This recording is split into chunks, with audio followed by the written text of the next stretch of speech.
Hello दोस्तों, सभी का स्वागत है हमारे यूट्यूब चैनल जियो सेल्फ वर्ल्ड में। आई होप कि आप लोग स्वस्थ होंगे। तो आज के इस वीडियो में हम आप सभी को बताने वाले हैं आप कैसे वंशावली प्रमाण पत्र ऑनलाइन आवेदन करके बना सकते थे। लेकिन यहां पर अब जो है बिहार में भूमि सर्वेक्षण का कार्य शुरू हो चुका है 20 अगस्त 2024 से। यहां पर अब जो है ऑफलाइन आपको जो है वंशावली प्रमाण पत्र मांगा जा रहा है, जिसको जो सरपंच के द्वारा बनाया जा रहा है। तो मैंने बहुत सारे वीडियो में आपको बिहार भूमि सर्वेक्षण से रिलेटेड तमाम जानकारी बताया कि कैसे आप जो है ऑनलाइन सर्वेक्षण के लिए आवेदन कर सकते हैं, या तो आप ऑफलाइन भी फॉर्म को फिलअप करके शिविर में जमा कर सकते हैं।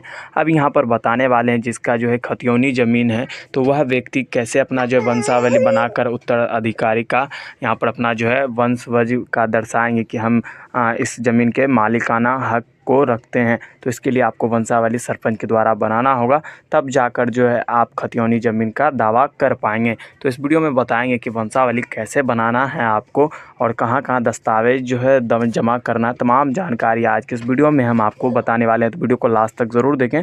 साथ ही हमारे चैनल पर नए हैं तो चैनल को सब्सक्राइब कर दें। सरपंच के द्वारा वंशावली बनाने के लिए आपको डाउनलोड कर लेना है, जिसका लिंक आपको वीडियो के डिस्क्रिप्शन में मिल जाएगा। तो इस फॉर्म को जैसे ही आप डाउनलोड करेंगे तो यहाँ पर वह व्यक्ति ही इस वंशावली को बनाएंगे जिसका जो है खतियोनी ज़मीन है, यानी कि आपके पूर्वज दादा परदादा का ज़मीन है और आपके नाम पर ज़मीन नहीं हुआ है, आपके दादा या परदादा के नाम पर ही ज़मीन है। तो उस कंडीशन में आपको वंशावली बनाना पड़ता है कि आपको बताना पड़ता है ये मेरे बाप और दादा का ज़मीन है, इस पर मेरा अब हक है। तो इसके लिए आपको वंश यहाँ पर दर्शाना पड़ता है। इसके लिए आपको सरपंच के द्वारा यहाँ पर वंशावली प्रमाण पत्र बनाकर सर्वेक्षण टीम को दिया जा रहा है।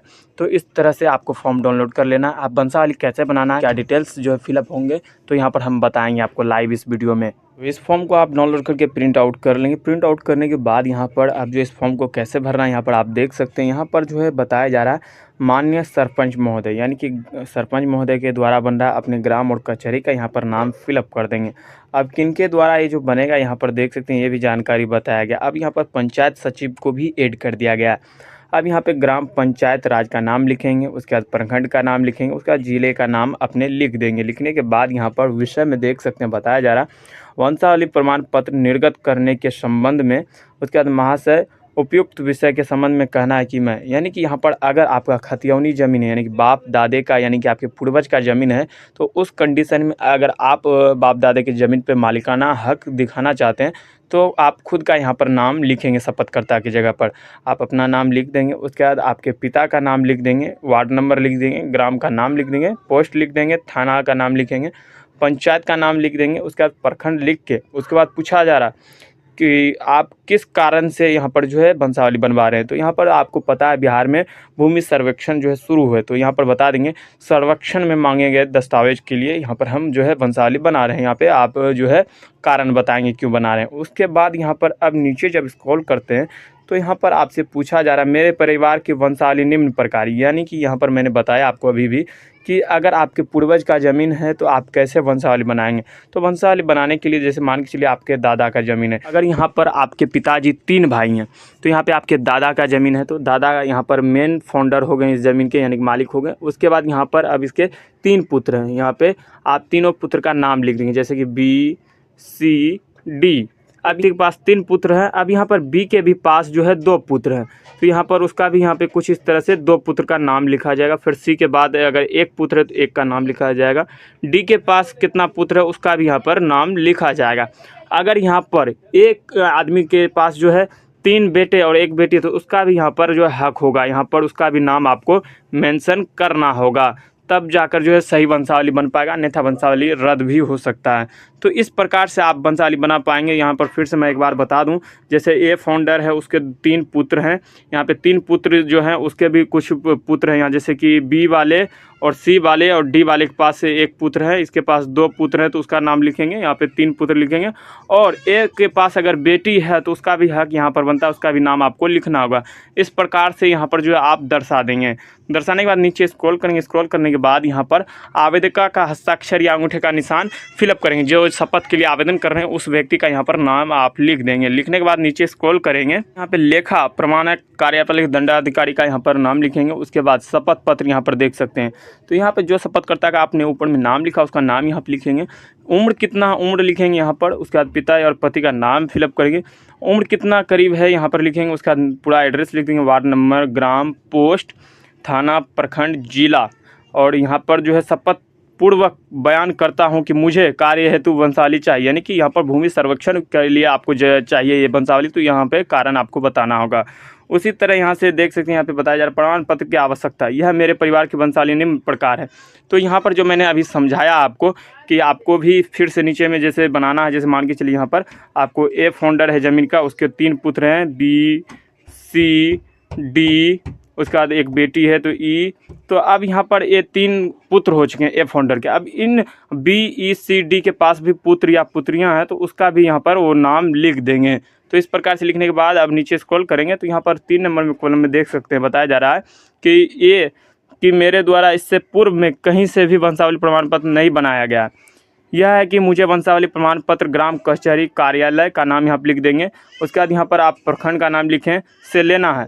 उसके बाद 5वें नंबर में बताया जा रहा है यह कि इस शपथ पत्र सारा बयान सही है, आवेदन में किसी प्रकार की त्रुटि या असत्य कथन पाए जाने पर सुसंगत धाराओं के तहत कानूनी कार्रवाई के लिए मैं स्वयं उत्तरदायी हो जाता है। इस आशय का शपथ पत्र है। उसके बाद फिर से शपथकर्ता का यहाँ पर हस्ताक्षर या अंगूठे का निशान ले लेना है आपको। उसके बाद जब नीचे स्क्रॉल करेंगे तो यहाँ पर देखने को मिल रहा है वंशावली प्रमाण पत्र निर्गत हेतु अनुशंसा पत्र। अब यहाँ पर देख सकते हैं यह प्रमाणित किया जाता है कि आवेदक आवेदिका का यहाँ पर नाम लिखेंगे। उसके बाद पिता और पति का नाम लिखेंगे, वार्ड नंबर, ग्राम, पोस्ट, जिला, प्रखंड, पंचायत, थाना का नाम लिख देंगे।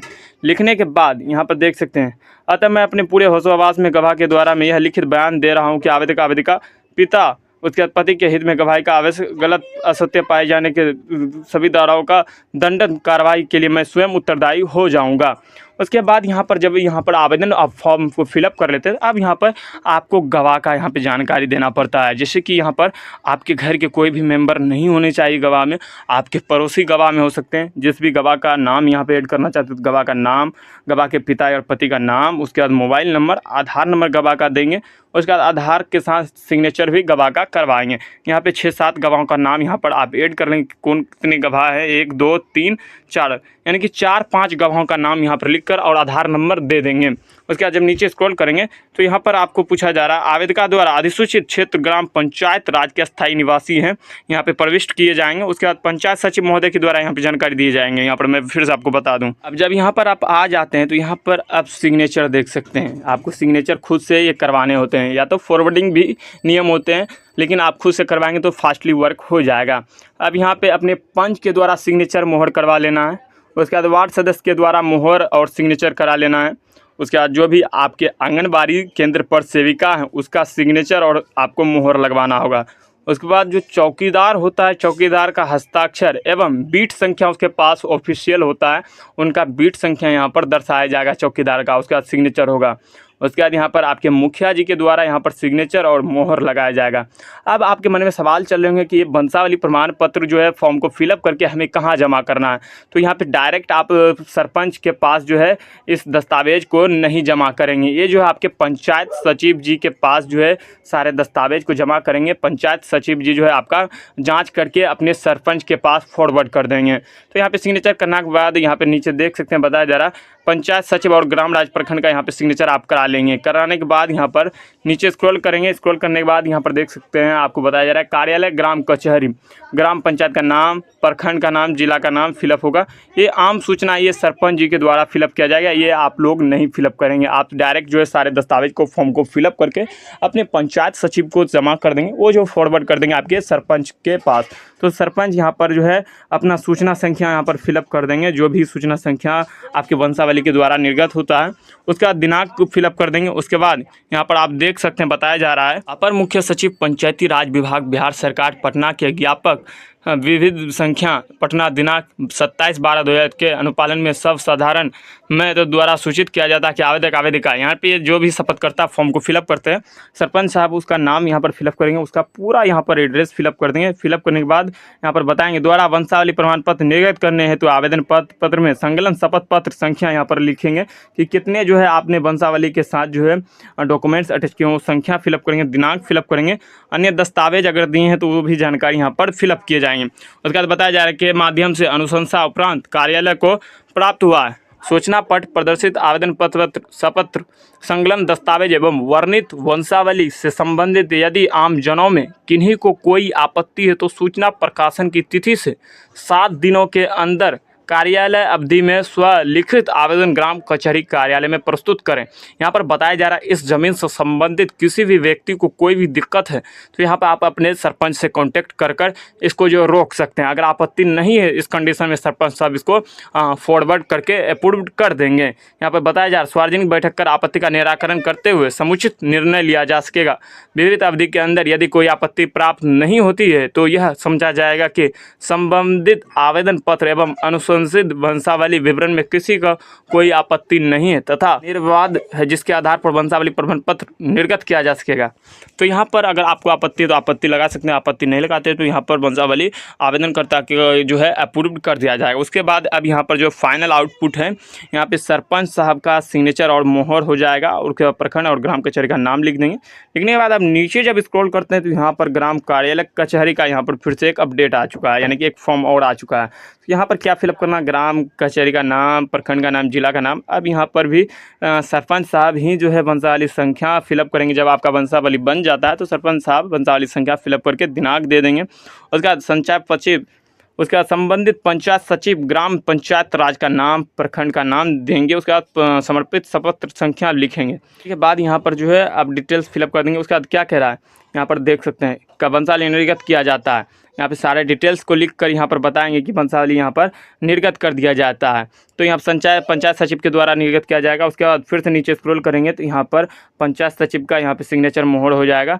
उसके बाद सरपंच साहब का हस्ताक्षर मोहर हो जाएगा। उसके बाद नीचे स्क्रॉल जब करते हैं ये फॉर्म जो होता है सरपंच साहब के द्वारा फिलअप किया जाएगा। जिसके द्वारा आवेदन प्राप्त होता है उसका आवेदन का नाम लिखेंगे, पिता पति का एड्रेस, मोबाइल नंबर, शपथ पत्र संख्या यहाँ पर फिलअप होगा। उसके बाद वंशावली प्रमाण पत्र हेतु कितने प्राप्त की तिथि यानी किस डेट को प्राप्त हुआ था आपको जो वंशावली प्रमाण पत्र के लिए उस डेट को मेंशन करेंगे। ग्राम कचहरी कार्यालय को मूल आवेदन हस्तगत कराने की तिथि, प्राप्तकर्ता का हस्ताक्षर यानी यहाँ पे ग्राम कचहरी का सिग्नेचर होगा। उसके बाद ग्राम कचहरी का प्रमाण पत्र संख्या होगा।